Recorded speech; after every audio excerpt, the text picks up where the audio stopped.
L'inchiesta sui tamponi rapidi acquistati in Veneto nelle fasi più acute del Covid, dopo l'esposto di Andrea Crisanti rinviati a giudizio, il microbiologo trevigiano Roberto Rigoli e l'ex direttore generale di Azienda Zero Patrizia Simeonato, il processo tra un anno. Prima sbeffeggiato, poi isolato dai compagni, 14enne di un istituto veneziano ingerisce 30 pastiglie di medicinale e finisce all'ospedale. Il ragazzino è fuori pericolo. Ancora prima del gesto alcuni dei compagni erano stati sospesi. Il devastante incendio al salumificio Coati di Negrardi Valpolicella sono proseguite per l'intera giornata le operazioni di spegnimento. Resta grave l'operaio che per mettersi in salvo è precipitato da 8 metri. Nel gennaio 2022 il 25enne di Vedelago, Andrea Soligo, morì cadendo da una scala in una ditta di Tezze sul Brenta. La famiglia oggi coi suoi legali si oppone all'archiviazione dell'inchiesta. Il DNA ricavato dai resti umani trovati a Marghera verrà confrontato con quello di Isabella 90, il cui corpo non è mai stato trovato. Le possibilità che siano gli stessi sono minime. Dopo i violenti scontri tra tifosi al termine della gara Spinea-Treviso arrivano i DASPO per gli ultras coinvolti, divieto di vendita di biglietti ai supporter trevigiani per la trasferta di domenica con San Donà. In tutto il Veneto e nel nord-est le cerimonie del giorno del ricordo per tener viva la memoria dell'orrore delle foibe. A Trieste la commemorazione più significativa, quella di Basovizza. Buonasera, ben ritrovati, eccoci in diretta, edizione del Veneto dei telegiornali di Antenna 3 con la notizia arrivata relativamente all'inchiesta sui tamponi rapidi acquistati in Veneto nelle fasi più acute del Covid. Oggi in tribunale a Padova sono stati rinviati a giudizio l'ex direttore generale di Azienda Zero Patrizia Simeonato e il microbiologo Roberto Rigoli. Tutto era partito da un esposto di Andrea Crisanti, il processo sarà celebrato tra un anno. Lasceremo dichiarazioni la prossima volta, c'è stato rinvio a giudizio, il processo ci darà l'occasione e l'opportunità di spiegare ancora meglio questa vicenda. Grazie. Quando sarà fissata la comunicazione nel prossimo... Poche parole per bocca del suo legale, un leggero sorriso sul volto del microbiologo trevigiano Roberto Rigoli al termine dell'udienza preliminare che lo ha rinviato a giudizio assieme alla vicentina Patrizia Simeonato, ex direttore generale di Azienda Zero, nell'ambito dell'inchiesta sui tamponi rapidi usati dalla Regione Veneto nel tracciamento dei contagi Covid nelle fasi più acute della pandemia. Oggi Simeonato era assente in aula e per lei ha parlato il suo difensore. Si va a dibattimento su tutti i capi di imputazione per entrambi gli imputati. L'udienza è fissata per il 22 febbraio del prossimo anno qui al Tribunale di Padova. Andranno entrambi a processo per falsità ideologica in atti pubblici commessa da pubblico ufficiale e turbativa nel procedimento di scelta del contraente. Rigoli è accusato anche di depistaggio. L'indagine era partita nel novembre del 2020 dopo un esposto fatto alla Guardia di Finanza dal professor Andrea Crisanti, direttore della microbiologia di Padova, che in base ad uno studio riteneva che i tamponi rapidi della casa farmaceutica Abbott acquistati in Veneto non fossero sufficientemente sensibili a rilevare il Covid. Il processo inizierà esattamente tra un anno. Mi delude il fatto che si debba aspettare un anno per poter celebrare il processo, perché vorrei cominciare già domani mattina. Come mai tempi così lunghi? Lo deve domandare a chi organizza il lavoro giudiziario, non sono né gli avvocati né gli imputati, ma sono i magistrati e i capi degli uffici. Non vedo l'ora che inizi il processo perché, come ho chiesto ripetutamente, anche nel corso delle indagini potrò essere ulteriormente ascoltato e raccontare come sono andate le cose, ha scritto in una nota il dottor Roberto Rigoli. Per i giudici che si sono basati anche su intercettazioni telefoniche tra i due imputati, il microbiologo avrebbe mentito quando affermava di aver effettuato i test tecnico-scientifici sull'efficacia dei tamponi rapidi acquistati in massa dalla Regione Veneto tra la prima e la seconda ondata del Covid. Secondo la difesa, invece, Rigoli non era tenuto a svolgere test scientifici perché i tamponi antigenici Abbott erano marchiati e certificati dagli enti preposti e quindi già regolarmente in commercio. Rigoli dunque si è limitato solamente a verificare le caratteristiche del prodotto, poi acquistato da Simeonato con una spesa di oltre 2 milioni di euro. Il caso di un 14enne che ha ingoiato 30 pastiglie di un farmaco al paracetamolo dopo essere stato ripetutamente vittima di bullismo nella scuola del veneziano che frequenta. Una vicenda grave che porta alla ribalta l'aggressività crescente di molti adolescenti, come confermato dallo psicologo e psicoterapeuta Mirko Casteller. Veniva sistematicamente preso in giro e isolato sia nella scuola del veneziano che frequenta che nel convitto riservato agli alunni fuori sede dove dormiva con alcuni compagni di classe. Una sofferenza e un peso enormi da sopportare per un 14enne del primo anno, tanto da ingerire 30 pastiglie di un farmaco a base di paracetamolo. È stato poi lui stesso a dire agli educatori di non sentirsi bene, quindi la corsa all'ospedale di Mestre. Fortunatamente la giovane vittima di bullismo non è in pericolo di vita. A scuola, dove sono arrivati anche esperti esterni, è stato indetto un consiglio straordinario di classe per parlare del gesto dell'adolescente che risale al 24 gennaio. Un gesto che, secondo la preside, potrebbe risalire ad un disagio precedente la frequentazione della scuola. Mirko Castelleri, uno psicologo e psicoterapeuta che ha spesso a che fare con i giovanissimi. Il tema è molto delicato. Indubbiamente è da comprendere quali siano le forme di disagio latenti in questo ragazzo e nel tessuto familiare a cui lui apparteneva. Per non dimenticare poi anche il tema relazionale a scuola con i compagni. Ho la convinzione, così, dei primi segnali che probabilmente era la punta dell'iceberg, c'erano altri elementi che hanno condizionato il gesto estremo. Prima del tragico gesto, il 14enne era già stato spostato in un'altra stanza con altri compagni, ma la situazione a scuola rimaneva comunque difficile. 4 studenti erano stati sospesi per 10 giorni, uno addirittura a 12, per i loro comportamenti in classe e alcuni giorni fa un professore è stato chiuso dentro l'aula da alcuni studenti, azione che ha fatto partire note collettive. Ma da dove arriva l'aggressività che oggi manifestano diversi giovani? Casteller rivela un particolare agghiacciante. Io ho pazienti che mi raccontano, adolescenti, che mi raccontano di voler sopprimere i genitori. Una volta la soppressione del genitore era una soppressione sociale, cioè ti allontani dal genitore per andare nella società contemporanea. Oggi è fisica, si immagina di ucciderli. Ma perché? Semplicemente perché hanno vissuto quei 2 anni di lockdown come una costrizione, come un sequestro di persona. Gli adulti, per salvare se stessi, questo è nelle loro menti, ci hanno chiuso in casa. Bene, noi oggi ci sentiamo legittimati a reagire in quel modo, spacchiamo tutto.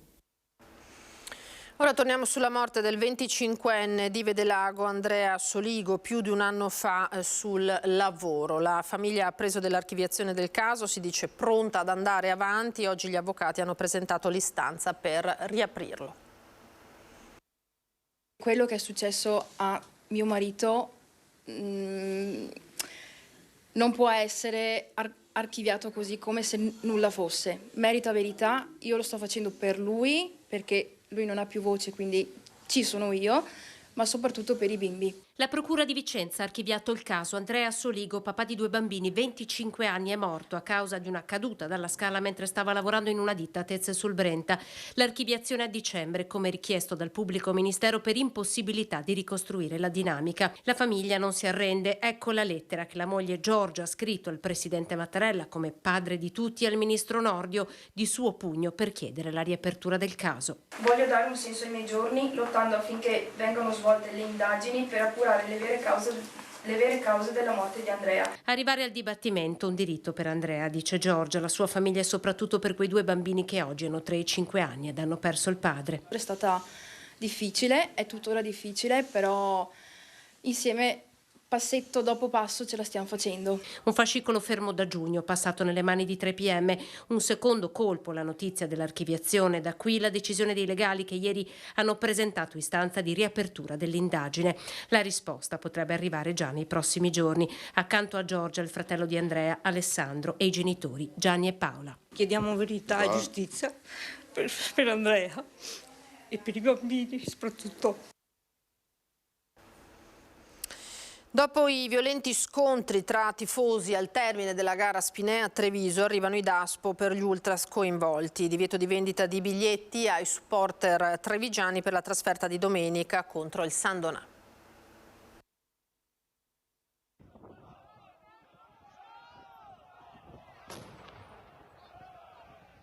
Prima le bombe carta, poi la carica della polizia. La polizia ha sentito caricare, poi si è messi trevisani. Scontri tra ultra alla partita di ritorno nel posticipo di eccellenza Spinea Treviso, giocata mercoledì scorso allo stadio comunale Allende al Villaggio dei Fiori. Ecco nelle immagini amatoriali quanto accaduto all'interno dello stadio, con la grata che divideva i spinetensi a sinistra dai trevisani a destra.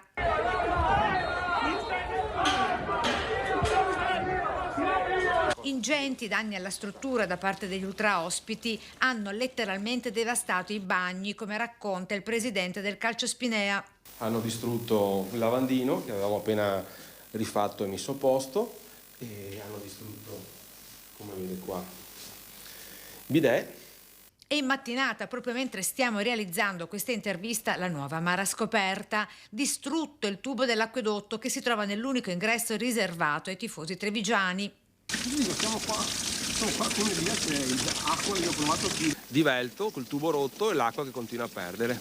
Fortunatamente, con un anticipo di 20 giorni rispetto al match, la questura di Treviso aveva allertato quella di Venezia sull'alto rischio della partita. Abbiamo avuto anche noi come comune il coinvolgimento da parte della questura che tramite un sopralluogo ci ha indicato delle prescrizioni da mantenere. Motivo per il quale erano stati predisposti controlli rafforzati. Ecco in queste immagini come vengono scortati i trevigiani dai reparti mobili della Celere. Ed oggi già pronte le denunce a carico di ignoti da parte dello Spinea Calcio. E con i DASPO già pronti da parte della Questura di Venezia, blindata la prossima partita di eccellenza, quella prevista per domenica 12 febbraio tra San Donà e Treviso, con la Prefettura di Venezia che ha adottato il provvedimento di divieto di vendita dei biglietti ai residenti di tutta la marca trevigiana. Ora il devastante incendio al salumificio Coati di Negrar di Valpolicella sono proseguite per l'intera giornata le operazioni di spegnimento. È stabile l'operaio che per mettersi in salvo è precipitato da un'altezza di 8 metri.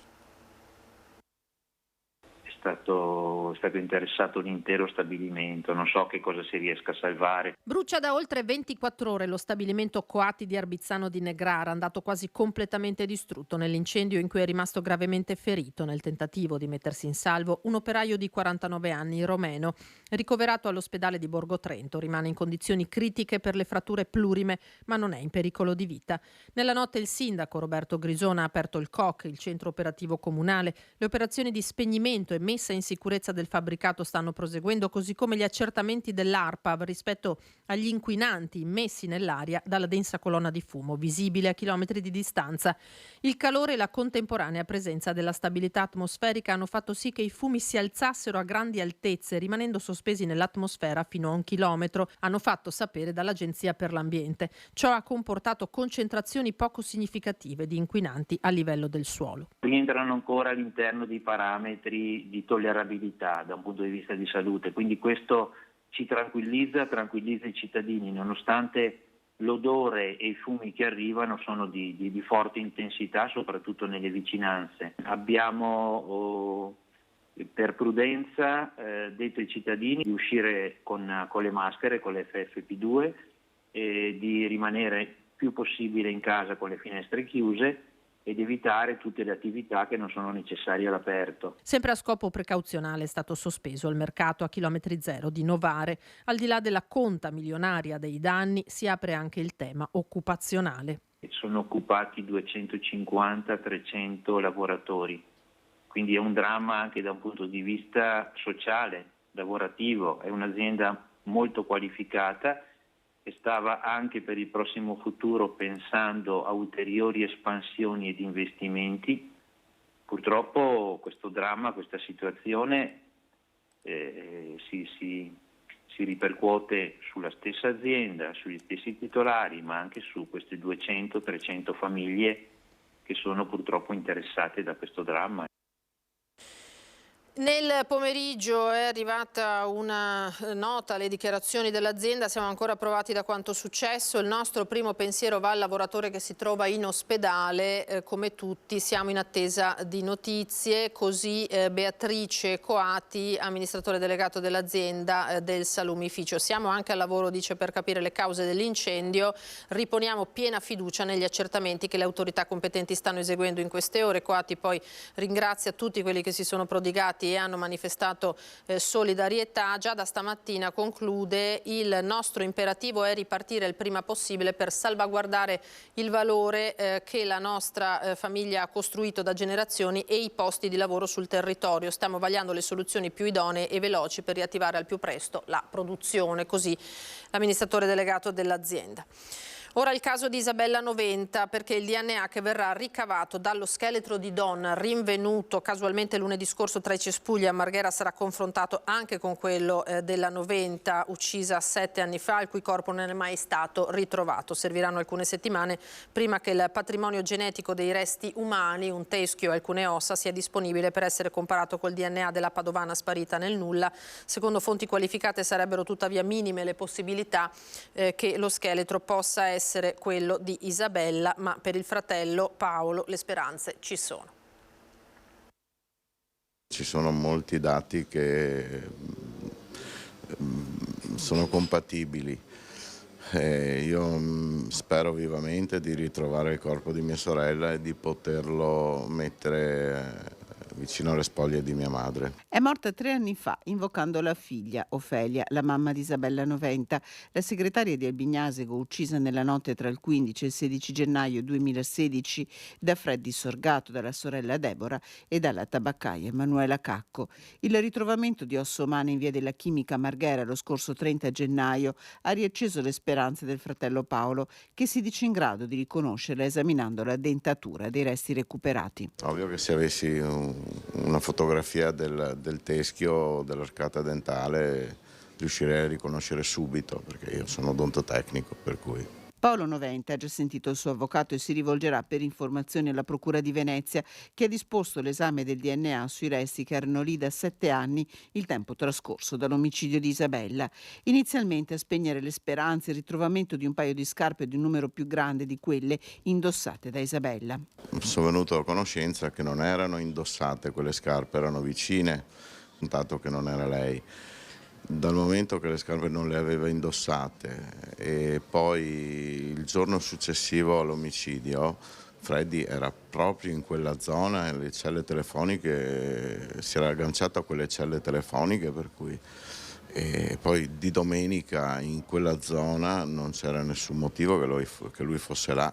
Evidentemente aveva uno scopo. Per Paolo la speranza è quella di riuscire finalmente a mettere una parola fine sulla tragica morte della sorella. Era mia madre che ci teneva moltissimo a ritrovare il corpo. Io l'unica cosa spero solo di trovarla per poterla mettere vicino e chiudere questo cerchio che è abbastanza logorante. Ora ci fermiamo qualche istante per la pubblicità, ma ritorneremo in diretta tra poco.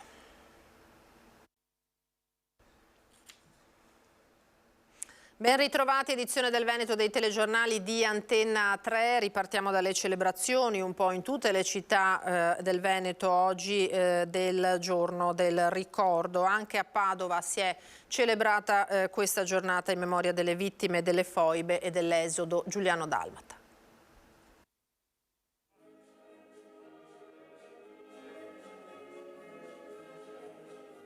Una corona per ricordare l'omaggio di una città alle vittime delle foibe. La cerimonia solenne davanti a Palazzo Moroni per commemorare il massacro di migliaia di esuli giuliano-dalmati avvenuto sul finire della Seconda Guerra Mondiale ad opera dei partigiani jugoslavi e il conseguente esodo di quelle popolazioni dopo la ridefinizione dei confini orientali italiani alla fine della Seconda Guerra Mondiale. I 350.000 esuli ricordavano tutti quanti gli italiani che la guerra si era conclusa con la perdita di una parte del territorio nazionale e con la rinuncia a determinati diritti che queste persone avevano. Mettiamoci anche che alla fine della Seconda Guerra Mondiale non è stata positiva per nessuno e quindi avere 350.000 persone in più da considerare non era, diciamo, nei canoni dell'epoca. Poi i divieti politici e le ragioni di Stato hanno fatto in modo che questo sia stato in parte dimenticato, in parte taciuto. Come ricordato anche dal Presidente della Repubblica Sergio Mattarella, il tema fece fatica ad entrare nel dibattito pubblico del secondo dopoguerra, diviso ideologicamente. Il ricordo, però, era forte nella comunità di esuli, che si batterono perché questa data venisse celebrata. Un giorno che non ha trovato pace anche nella sua ricostruzione, oggi invece ritroviamo l'unità sulle tragedie che hanno accomunato il popolo italiano che hanno accomunato l'Europa, le tragedie della Seconda Guerra Mondiale, che in più occasioni hanno creato vittime in modo ingiusto e in modo crudele. Fin qui Padova, ma ora ci spostiamo in un luogo simbolo, Basovizza, per la più significativa delle cerimonie in questa giornata. Via l'onorificenza a Tito, ha tuonato il sindaco di Trieste di Piazza al termine del suo discorso. Sono due i temi che si sono rincorsi stamattina a Basovizza durante la commemorazione del Giorno del Ricordo. Il primo è stato indicato dal sindaco di Piazza al termine del suo discorso. Gli fa eco una riflessione del ministro per i rapporti con il Parlamento, Luca Ciriani. Ora che l'Italia conosce e ricorda questi drammi della storia volutamente tenuti nascosti per troppo tempo, ora che sono chiare le responsabilità, ora che il processo per arrivare a una memoria riconosciuta grazie alla verità si sta compiendo, ora che la nazione e i tempi sono maturi, chiedo una volta per tutte che venga ridata la doverosa dignità ai nostri esuli e salutati in pace i nostri infoibati, togliendo il boia a Tito la massima onorificenza di Cavaliere di Gran Croce della nostra nazione che gli è stata attribuita nel 1969. A me piacerebbe che questa cosa si potesse superare, perché credo che quella onorificenza fosse frutto di una stagione politica che abbiamo lasciato alle nostre spalle. Questo non impedisce di guardare al nostro futuro e nel futuro dei rapporti con gli altri stati dei Balcani con spirito di collaborazione e di amicizia. La cerimonia, che ha visto una partecipazione popolare assai maggiore di quanto si riscontrava anche prima delle restrizioni pandemiche, ha però proposto un altro argomento di riflessione, ovvero l'oblio non solo storico, che come un impenetrabile coltre di nebbia per troppo tempo è gravato su queste terre. I tempi sono cambiati, ci è voluto molta fatica, molto impegno. Ricordo il Presidente Cossiga nel 91 inginocchiarsi qui e chiedere scusa per 50 anni di silenzio, e ricordo però anche le parole che considero definitive del Presidente Mattarella nel 2021, quando disse che l'orrore delle foibe non può essere dimenticato da nessuno. Attenzione però, e qui lo ha ricordato il Presidente della Regione Massimiliano Fedriga, guai a ritenere che sia sufficiente una cerimonia per tenere accesi il ricordo e il rispetto. Oggi diamo per scontato il giorno del ricordo, oggi diamo per scontato queste manifestazioni, ma di scontato c'è ben poco, perché fino a pochi anni fa eravamo di fronte all'oblio totale di quanto accaduto nei nostri territori. È chiaro che dobbiamo andare ancora avanti e far sì che questa diventi una misura, un ricordo condiviso e universale. Su queste immagini noi ci fermiamo, grazie per averci seguito. Tra poco l'edizione di Venezia dei nostri telegiornali, adesso le previsioni del tempo. Arrivederci.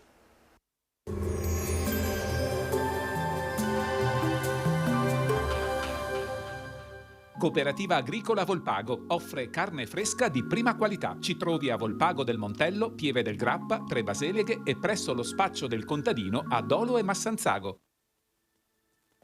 Bentrovati al meteo. Anticiclone sull'Italia, il weekend trascorrerà all'insegna di un tempo asciutto e stabile. Vediamo il dettaglio di sabato 11 febbraio. Sul Veneto la giornata sarà contraddistinta da generali condizioni di bel tempo. Avremo un ampio soleggiamento con cielo sereno o poco nuvoloso, non esclusa qualche riduzione della visibilità in pianura nelle ore più fredde. Temperature minime stazionarie saranno ancora sotto zero dappertutto, massime tra 8 e 9 gradi. Spostiamoci ora sul Friuli Venezia Giulia. Anche in questo caso tanto sole, ce lo mostra la grafica, il cielo sarà poco nuvoloso per la presenza di locali velature. Temperature minime tra lo 0 e i meno 2 gradi, massime sugli 8-10 gradi. Infine diamo uno sguardo al Trentino Alto Adige, dove di fatto sarà molto soleggiato con solo qualche temporaneo annuvolamento, ma del tutto innocuo. Temperature minime sui 1-2 gradi, massime intorno agli 11-13 gradi. Dal meteo di Antenna 3 per ora è tutto. Arrivederci.